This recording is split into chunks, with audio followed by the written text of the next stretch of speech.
My dear friends, we are gathered here today to discuss a truth so simple, yet so profound, that it has the power to shatter the chains of every form of limitation in your life. Most people spend their entire lives fighting a battle on the outside. They struggle with their employers, they worry about the global economy, and they toss and turn at night wondering how they will meet the demands of the coming month. They believe that their life is governed by external forces, by luck, or by the whims of a marketplace that seems increasingly indifferent to their needs. In the teachings of Jesus, we find the master key. It is your Father's good pleasure to give you the kingdom. Note that it does not say he will give it to you if you suffer enough or if you work yourself to exhaustion. It says it is his pleasure to give it. The supply is already there. The sun is already shining. If you are sitting in a dark room, you do not need to beg the sun to come in. You simply need to pull back the curtains. The sun does not have to be persuaded to shine. It is its nature to shine.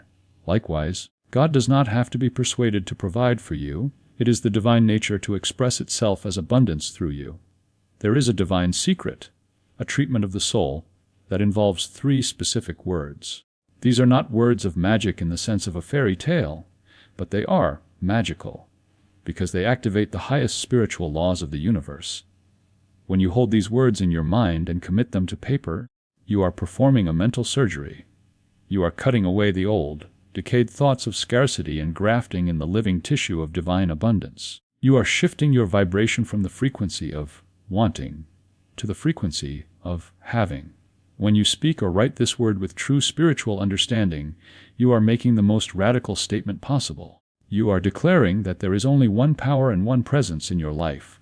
You are moving your attention away from the many and onto the one. Most people have many masters. They are slaves to the bank, slaves to their landlord, slaves to the stock market.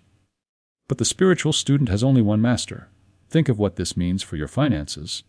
If God is the only presence, then your boss is not your source.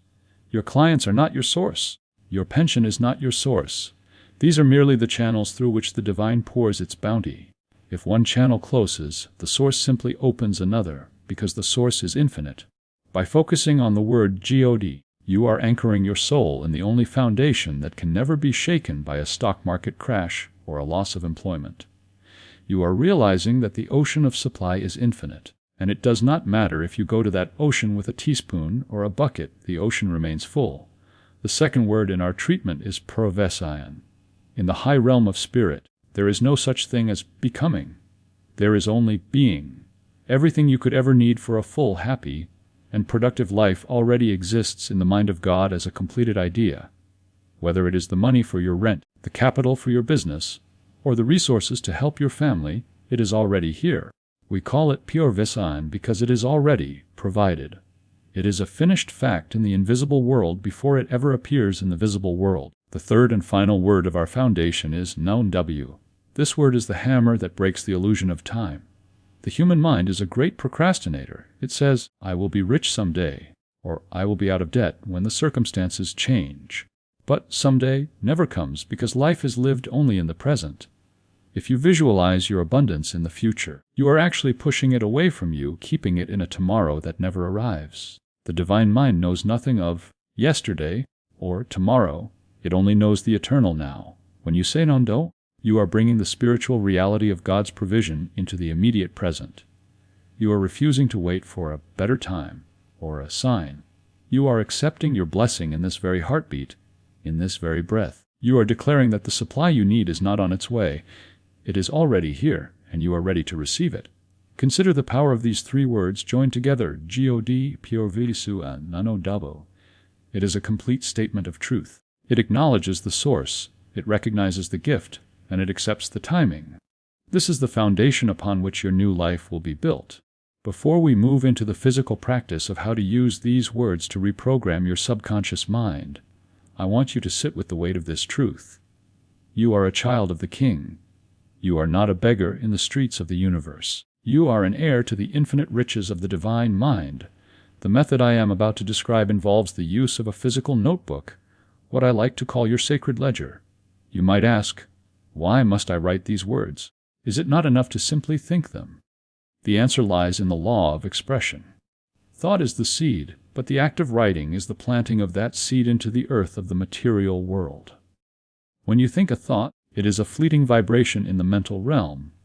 But when you take a pen and commit that thought to paper, you are involving your physical body, your sense of sight, and your focused will. You are making the invisible visible. You are telling the universe that you are serious. Go out and buy a notebook specifically for this purpose. Do not use a scrap of paper or the back of an old bill. Treat this as a sacred vessel.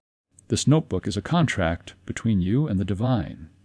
When you hold it in your hands, you should feel a sense of reverence, for within its pages, you are going to rewrite the story of your life.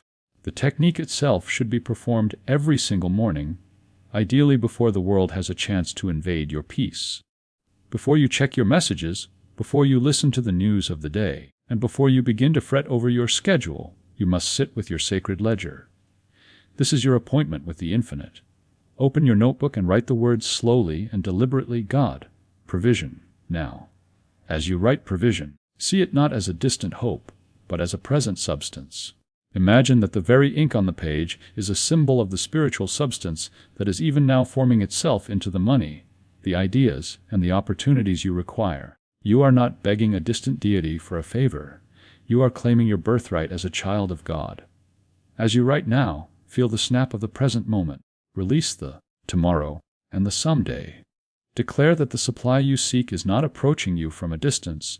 It is already here, pressing against the veil of the visible world, waiting only for your recognition to step into the light. This physical act performs a deep mental surgery.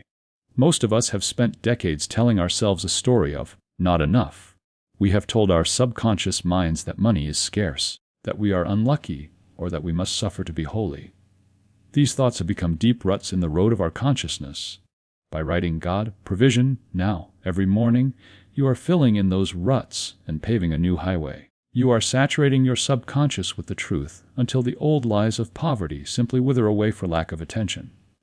If, during the day, you find yourself gripped by a sudden wave of anxiety, perhaps a bill arrives that you did not expect, or a client cancels a contract, do not let the fear take hold.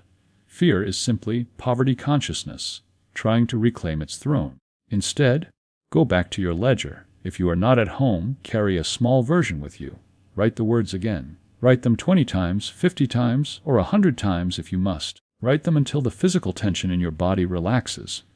Write them until the old man of doubt grows quiet and the new man of faith stands tall. You must also understand the importance of the silence. After you have written your treatment, sit quietly for a few minutes. Do not ask for anything more. Do not try to figure out how the money will come or where it will come from. That is the business of the divine intelligence. Your only job is to stay in the state of acceptance. In this silence, practice the art of gratitude. Gratitude is the greatest of all accelerators. When you say, "Thank you," you are affirming that the gift has already been received.